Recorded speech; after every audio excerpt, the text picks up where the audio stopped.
چندی بخیر. امید خدا چهارم میری سوم بخیر.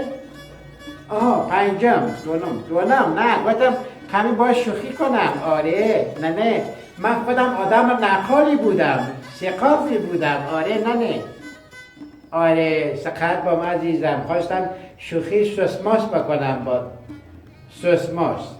آره نه چی یعنی نه سوسماس. نه حرف بدی نزدم سقط با. خب کجایی بابات کجایی؟ چرا گوشی بر نمیداره؟ خب رفتن بیرون؟ خب سلامتی افشه داره رولا بابا من رفتن بیرون بازار؟ غریب بخورن. میگفتی کنه راه تو خیابون حواستون باشه. میگم مامان بابات عروسی میرن، دعا خیر میکنم تو خونتون، پرس میرن، مریضی میرن، همه جا میرن. خونه من میخوام بیان میگم والله من نمیشیم کنه را نگیری؟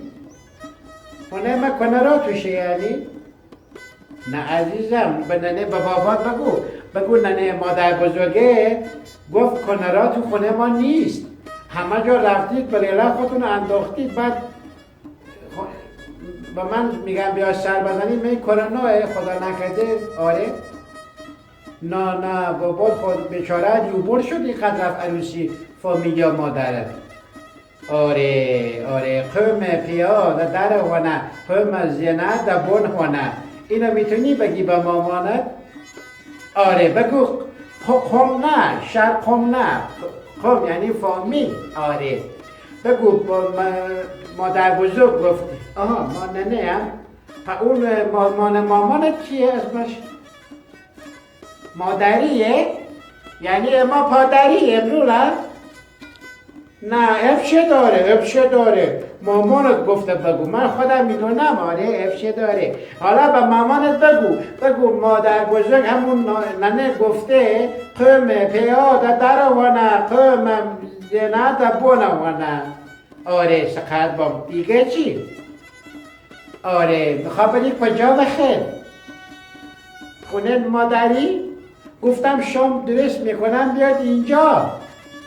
خدا افشه داره.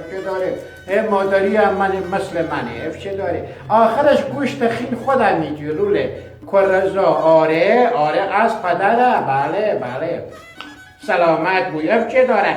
گپ هم بشی آخرش برمیگردی پیش ما. آره سقط بام